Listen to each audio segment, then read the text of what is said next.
Sasa Waziri Mpango, wewe unaishi maisha mazuri. Kama uzalendo ni kuwa maskini, kuishi vibaya, kuendesha gari mbaya, tuoneshe wewe mfano huo wa uzalendo. Kwa nini wewe hutaki huo uzalendo?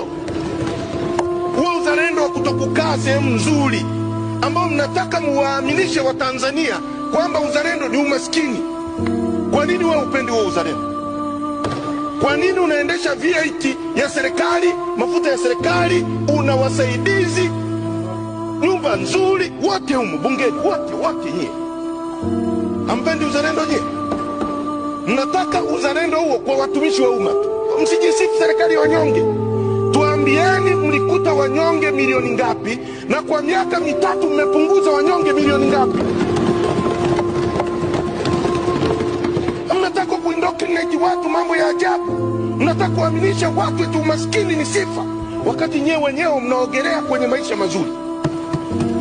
Mnakuja hapa mwaka uliopata mmetenga bajeti ya maendeleo trilioni 12, na bila aibu kila mwaka mnaongeza digiti na namba hazidanganyi.